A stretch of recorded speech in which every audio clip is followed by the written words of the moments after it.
વિદ્યાર્થી મિત્રો નમસ્કાર। આજે આપણે ધોરણ 10 માં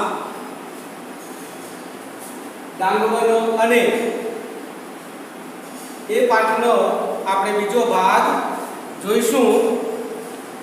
આપણે જોયું હતું કે રાજેન્દ્ર શુક્લ એમણે કહ્યું છે કે સ્થાનનો ફરક અમથો મૂળમાં તો અજવાળું તારકો શિખર સોએ આજ્ઞા ધરાઈમાં। અહીંયા રાજેન્દ્ર શુક્લ કહેવા માંગે છે કે અહીંયા સ્થાનનો જ ફરક છે, મૂળમાં તો એ અજવાળું જ છે। તારાઓ જે રીતે શિખરે સોએ છે, આકાશમાં સોએ છે, એ જ રીતે તરાઈ એટલે તળેટી, પર્વતનો નીચાણવાળો ભાગ એને તળેટી કહેવામાં આવે છે। તળેટીમાં આજ્ઞાઓ એ સોહી રહ્યા છે, શોભી રહ્યા છે। અને આ આજ્ઞાઓ લાઇટિંગની જેમ ઝબકારા પોતાની પાંખમાંથી કુદરતી રીતે જ મારી રહ્યા છે અંધકારમાં। ત્યારે જાણે કે એવું દ્રશ્ય સર્જાય છે ઉડાઉડ કરતા કે જાણે કે કોઈએ શણગાર કર્યો હોય અને મોઝેઇક બનાવવામાં આવી હોય। મોઝેઇક એટલે કે કાચના ટુકડા કે રંગીન પથ્થર, રંગીન કાચના ટુકડા કે રંગીન પથ્થરના ટુકડાઓમાંથી, કાંકરીઓમાંથી બનાવેલું ચિત્ર એને મોઝેઇક તરીકે ઓળખવામાં આવે છે। હવે કવિ અહીંયા આવેલી ગીરા નદી અને એની ઉપરનો આ ગીર ધોધ એના વિશે, એના સૌંદર્ય વિશે આપણને જણાવે છે। કવિ કહે છે કે લેખક કહે છે કે નામનો જાદુ કેવો હોય તેની વાત કરું। અહીં ગિરિમાળનો ધોધ છે। જો અહીંયા ગિરિમાળનો ધોધ ગીરા નદી ઉપરથી પડે છે અને એમાં નામ એવા ગુણ એ રહેલા છે। લગભગ 301 મીટર 300 મીટરની ઊંચાઈએથી આ ગુફવાટા મારતું પાણી એ પૂરજોશમાં પહાડોમાંથી નીચે ધોધ સ્વરૂપે, પ્રપાત સ્વરૂપે પડે છે અને નીચે એક નાનકડું સરોવર રચાય છે અને એમાં એ ધોધ સમાઈ જાય છે। આવા ધોધ કુદરતી રીતે જ ઊંચા પર્વતો ઉપરથી એ પાણી આખું, નદીનું પાણી આખું ધોધ સ્વરૂપે નીચે પડતું હોય છે। એનું સૌંદર્ય પણ એ અનુપમ હોય છે। જો તરફ કે પર્વતમાળાઓ અને વચ્ચે આ ધોધ એ પડે છે, એનું સુંદર એ દ્રશ્ય સર્જાય છે અને જ્યાંથી એ પડે છે ત્યાંથી પહોંચ્યા ને પથ્થરની ઓથ લઈને, ઓથ એટલે સહારો લઈને નીચે જોયું। લેખક અહીંયા નર્મદા નદી ઉપરનો ધુઆધારના ધોધને પણ યાદ કરે છે। આપણા ગુજરાતમાંથી વહેતી નર્મદા નદી એ મધ્યપ્રદેશમાં જબલપુર પાસે એનો ધુઆધારનો ધોધ એ આવેલો છે।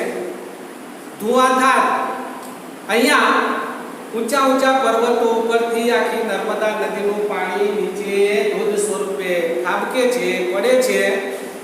પહેલી ધાર અને પછી ધુઆ એટલે ધુમાડો, પથ્થરમાં આપસમાં પાણી ટકરાઈને નાના નાના બિંદુઓ સ્વરૂપે આખા વાતાવરણમાં ધુમાડા સ્વરૂપે પ્રસરી જાય છે, એટલે એને ધુઆધાર એવું નામ આપવામાં આવેલું છે। એ ધુઆધારના ધોધને પણ અહીંયા લેખક યાદ કરે છે। પણ ધુઆધારનો ધોધ ક્યાં ને આ ગિરિમાળનો ધોધ ક્યાં? ધુઆધારનો ધોધ તો એ વિશાળ છે અને અહીંયા આ ગિરિમાળનો ધોધ એ નાનો છે। પણ હવે તેમનું આ નદી વિશે કહે છે કે આ નદીનું નામ એટલે ગીરા નદી, એટલે ગીરા નદી ઉપરથી, આ ગીરા નદી એ પર્વતો ઉપરથી નીચે પડે છે અને એ ધોધનું સુંદર દ્રશ્ય સર્જાય છે। એટલે આપણે યાદ રાખવાનું છે કે ગિરિમાળનો ધોધ એ ગીરા નદી ઉપર આવેલો છે। આ નદી એ સુંદર છે, એની આજુબાજુનું કુદરતી સૌંદર્ય પણ સુંદર છે।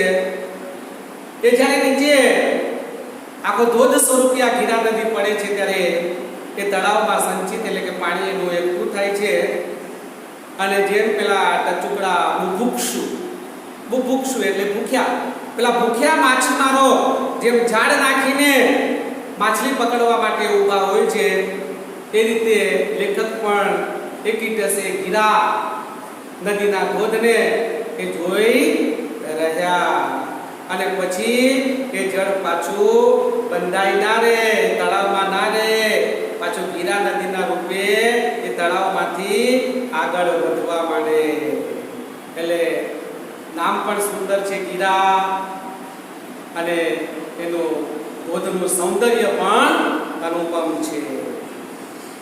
આ ઉપરાંત અહીંયા આહવામાં જે જંગલો છે તેનું સૌંદર્યનું વર્ણન કરતા લેખક કહે છે કે અહીંયા કેટલાય વાંસના ઝુંડ, આખું ઝુંડ હોય, એક વાંસ રોપવામાં આવે તેની આજુબાજુ ફણગા ફૂટીને આખો વિશાળ ઝુંડ એમાં બનતું હોય છે અને આવા ઊંચા ઊંચા વાંસના જે વૃક્ષો છે એ આખા ઝુંડ છે એ પવન આવે ત્યારે હાલક ઢોલક થતા હોય છે. ક્યાંક ઉન્મત્ત ગજજૂથ જેવા, ઉન્મત્ત એટલે કે મદમસ્ત અને ગજયુદ્ધ એટલે હાથીઓનું ટોળું, મદમસ્ત બનેલા હાથીઓના ટોળાની જેમ એ જાણે કે પવનમાં એ આનંદિત થઈ રહ્યા છે.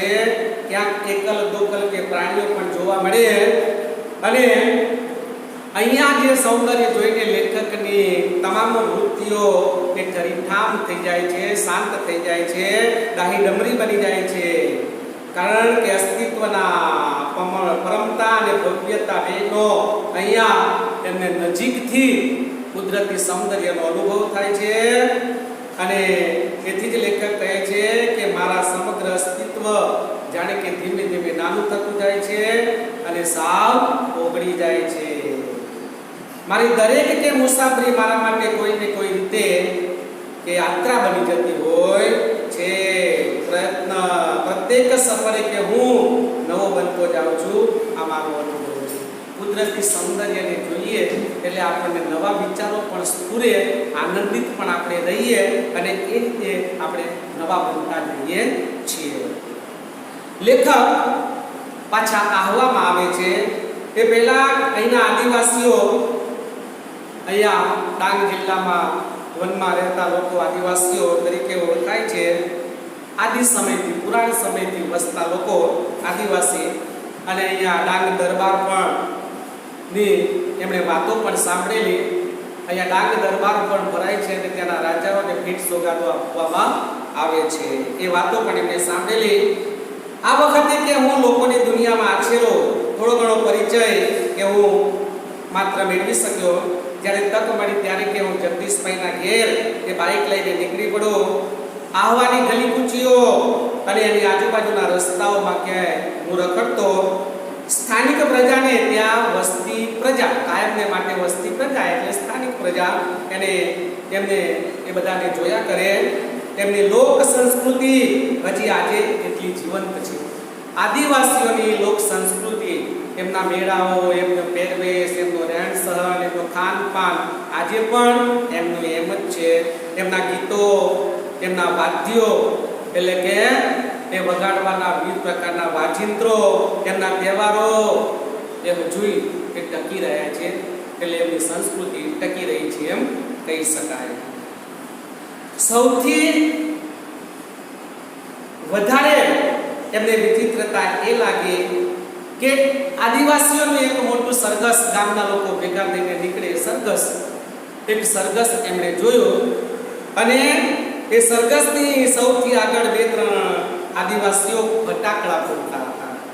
બરાબર, એક સરઘસ નીકળી રહ્યું હતું ગામમાં, એની આગળ બે ત્રણ આદિવાસી ફટાકડા ફોડી રહ્યા હતા. એમને થયું લેખકને કે કોઈ લગ્ન પ્રસંગ હશે, કાં તો કે કોઈ યાત્રા નીકળી હશે. પરંતુ લેખકે જોયું તો કંઈક બીજું જ નીકળ્યું.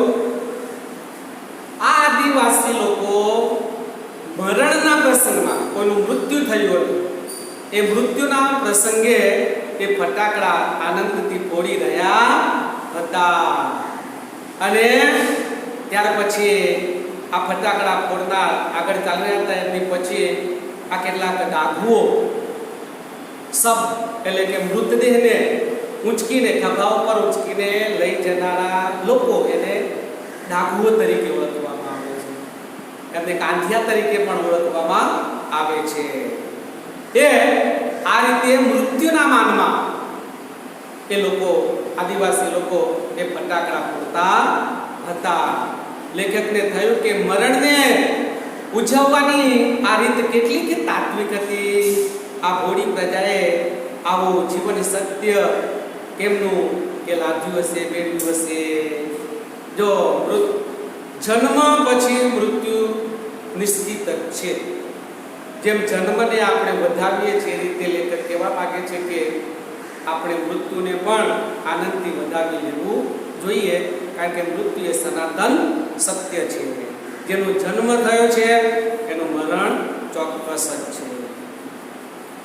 ત્યાર પછી લેખક કહે છે કે આ મૃત્યુના આ સમ પર આવીને ઊભી રહી ગયો હું. જેટલું ગમ્યું તેટલું કે લખ્યું, આ પત્રમાં જેટલું ગમ્યું એટલું લખ્યું. ન ગમ્યું તેની વાત ફરી ક્યારેક કે કરીશ. અને મારી આ પત્ર ચેષ્ટા, પત્ર લખવાની જે પ્રક્રિયા છે તમને ગમીને કે ઈચ્છા તો ત્યાં જ એકાદ ઝરણામાં પગ બોડીને આ શબ્દ જળ વહેતું મૂકવાની કે મારી હતી. હજુ લખ્યા જ કરું, કોઈ ઝરણામાં પગ બોડીને બસ લખ્યા જ કરવી એવી ઈચ્છા હતી. પરંતુ તમને ત્યાં એવા યાદ કરતા હોઈશ તેનું પ્રમાણ મળે તોય હાવ એટલે બસ ઘણું. આમ આ લલિત નિબંધમાં લેખકે આહવાનું જે પ્રાકૃતિક સૌંદર્યનું આબેહૂબ હોય તેવું જ એ વર્ણન કર્યું છે. હવે આપણે થોડા વ્યાકરણ વિશે, એના શબ્દાર્થ વિશે આપણે જોઈશું. સૌથી પ્રથમ તો આપણે જોઈએ કે ભાઈ સુગંધનો વિરોધી એ દુર્ગંધ થાય. ઘરોબો, ઘરોબો, ઘર જેવો સંબંધ. ઘરોબો એટલે ઘર જેવો સંબંધ.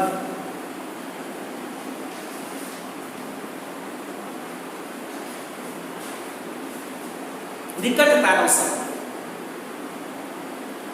ક્ષિતિજ જોડણી માટે યાદ રાખજો, બંનેમાં હસ્વઈ આવશે, બરાબર. અને આ આકાશ અને ધરતી, પૃથ્વી જ્યાં એક જ સીધી લીટીમાં આપણને મળતી જોવા મળે છે અને ક્ષિતિજ કહેવામાં આવે છે. અને ક્ષિતિજ એ જન્મના એવું પદ સમાસ થાય. નર્મદા એ નર્મદા પણ ઉપપદ સમાસ થાય. નર્મ એટલે આનંદ અને દા એટલે આપનાર, આનંદ આપનાર. નર્મદા ઉપપદ સમાસ. નર્મદાનું બીજું નામ છે રેવા, બરાબર. આ ઉપરાંત કાર્પેટ એટલે જાજમ. શું થશે? કાર્પેટ એટલે જાજમ થશે. ઝંકૃત એટલે આનંદિત થશે. ઝંકૃત એટલે આનંદિત. અંજલિ એટલે ખોબો. અંજલિ એટલે ખોબો થશે. અને આ ઉપરાંત જે મનોહર શબ્દ છે, મનને હરી લેનાર, મનોહર એ ઉપપદ સમાસ થશે. પાણીના સમાનાર્થી આપણે જોઈએ તો પાણી ભૂ સ્વ, વાણી જળ, સલીલ વગેરે જેવા શબ્દો થશે, બરાબર. રાજ વત્તા ઇન્દ્ર બરાબર રાજેન્દ્ર. રાજ વત્તા ઇન્દ્ર બરાબર રાજેન્દ્ર. આ ઉપરાંત અદ્ભુત એ જોડણી માટે યાદ રાખજો. અદ્ભુત જોડણી માટે યાદ રાખજો. પ્રત્યક્ષ એનું વિરોધી થાય પરોક્ષ. આંખોની સમક્ષ પ્રત્યક્ષ, પ્રતિ વત્તા અક્ષ એનું વિરોધી પરોક્ષ થાય. છાક એટલે નશો થાય. તળપદો શબ્દ છે છાક, નશો. કેપ, છાક એટલે નશો, કેપ થાય. ઓથ તળપદો શબ્દ છે સહારો થાય. ઓથ એટલે સહારો. બરાબર. અરણ્ય એટલે જંગલ. અરણ્ય, જંગલ, રાન. બરાબર. આ ઉપરાંત મોઝેઇક શબ્દ વિશે આપણે કહ્યું હતું કે રંગીન કાચ કે પથ્થરના કાંકરાઓ વડે જડેલું ચિત્ર. બરાબર. રંગીન કાચ કે પથ્થરના, રંગીન પથ્થરના ટુકડાઓ વડે જડેલું ચિત્ર એને મોઝેઇક કહેવામાં આવે છે. હેમનું સમાનાર્થી હેમ, સોનું, કનક, કુંદન. બરાબર. આ બધા થશે. ધોધ એનું સમાનાર્થી આપણે જોઈએ તો પ્રપાત. પ્રપાત એટલે ધોધ. બરાબર. બુભુક્ષુ એટલે ભૂખ્યું. બરાબર. આ ઉપરાંત હાથીઓનું ટોળું એને ગજયુદ્ધ તરીકે ઓળખવામાં આવે છે. અને આ ઉપરાંત મૃતદેહને ખભા ઉપર લઈ જનાર વ્યક્તિઓ એને ડાઘુ કહેવામાં આવે છે. જે મૃતદેહ હોય એને ઉંચકીને, ખભા ઉપર ઉંચકીને લઈ જતા વ્યક્તિઓ, માણસો, એમને ડાઘુઓ કે કાંધિયા તરીકે પણ ઓળખવામાં આવે છે. બરાબર. આ રીતે આવા કેટલાક જે શબ્દો છે એ પણ આપણે યાદ રાખવાના છે. અને છેલ્લે